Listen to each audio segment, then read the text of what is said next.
we all know that he wants to play as well as he can, and he thinks that he could have done better in that game. So that is life in the NFL.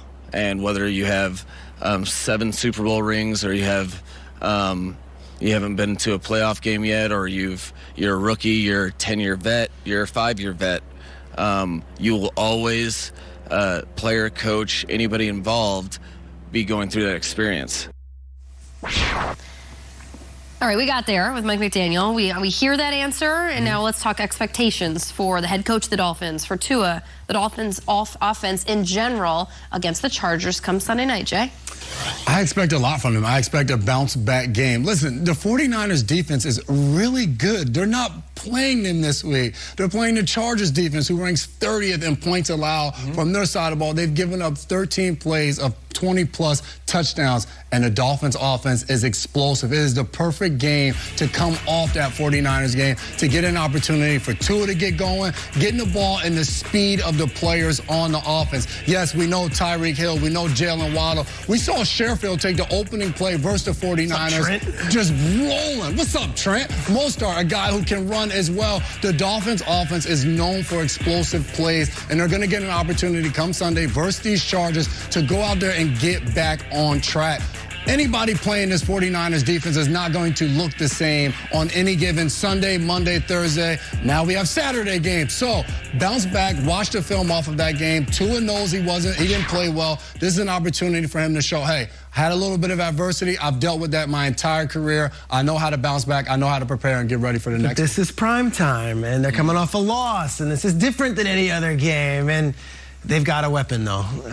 That logo right there, that Chargers logo, Tyreek Hill has a percentage of ownership with the Chargers, and that goes back several years. Tyreek Hill saves his best for games against the Chargers. This was Patrick Mahomes' first career Week 1 start, and right from go, it was Tyreek Hill had a huge game giving the deuces against the Chargers in their old stadium in Carson City.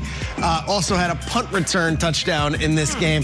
Tyreek owns the Chargers. I go back to remember the game where Tyrod has the issue, and then immediately they got to go to Justin Herbert, and he fights valiantly and plays, and at the end of the game, Patrick Mahomes has to make a play, and this is the COVID season. He rolls right, and it's like everyone in the building knows where it's going, and it was going to that guy on a dime, and that's how they won the game and beat Justin Herbert in his first career start. And then even last year, prime time, Thursday night, Joe and Troy, Week 15, huge game. End of regulation. Mahomes is like, where's Tyreek? I'm going to make it Tyreek. This one here is one of my favorite Mahomes to Tyreek plays. He avoids it, looks around, looks behind him, and then throws it. And look at Tyreek. He does this and then whoop, right out of bounds. Got the first down, moved the chains. Tyreek Hill has his most career yards. It's against the Chargers, against any team. His most career touchdowns against the Chargers, any team. I don't know if this Dolphins team as a whole is ready for a big primetime spot with everyone watching and all the pressure. I know Tyreek Hill's going to have a big game. He always does. That's why you bring him in. Yeah. I look at Tua. Everybody has bad games. The big dogs don't put two together. When you have a bad one that next week, like I don't think Mahomes played his best football against the Bills this year. The next week, he whacks San Francisco. You're like, no. I got one control off the lead and start over. Tua had his game. Now, if he's going to be one of these guys who's going to win playoff games in the AFC, this has to be a big game for him. There's also this, like, see how good he is? There's draft ramifications here, too. And I would like Tua to be like, no, they picked the right guy. Did you see the scoreboard? That's why I'm a Dolphin. I'm looking for that. Tua Tagovailoa leads the league, or is in the top 5 in a lot of categories. But for me, he's in the top 3, and one of the more challenging ones, which is the shortest leash when it comes to feedback and his negative connotation that guys have when he has a bad game. How does he bounce back from this? I think the only option for the Dolphins to return from a game like this is to play out of their minds, to bring us back to that stretch where he was just winning every game he started. And you got to get back to people believing why you are there, why you are Tua Tagovailoa. Because that game against the 49ers last week, it was so unlike. People had finally started to forget what it meant and why he was knocked in the offseason. People finally started to forget that. And then he has this game, and you don't want the doubters to start to creep back in. You don't want this to become but remember last season when he really fell off the wagon in December? You don't want that to be a conversation in May. You need this to be an anomaly, a blip on the radar. He looked rushed. He looked uncomfortable. He looked hurried. And I know Mike McDaniel likes to say, like, this isn't just on the quarterback. Well, then the whole team, the offensive line, everybody's got to come together and be, how do we not look like that? Again, you have the whole week in LA. That can sometimes be a good or a bad thing for a team.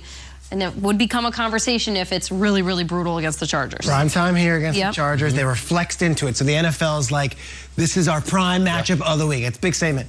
Prime time next week against the Bills in Buffalo. I think we'll know about Tua. That's 3 road games in a row. At San Francisco didn't go well. This one we'll see. And then at Buffalo in the cold on a Saturday night. Okay, Tua. Great to be crowned the MVP in October. Okay, Tua. Here we go. What a stretch. You go to play in sunny, sunny LA, and you said the most aesthetically pleasing games in Buffalo are the ones where it's actively snowing. I hope so. I was a snowpocalypse, those types of things. Good. Bomb, cyclone. Yes. So much fun. Snowmageddon. All right, good morning, folks.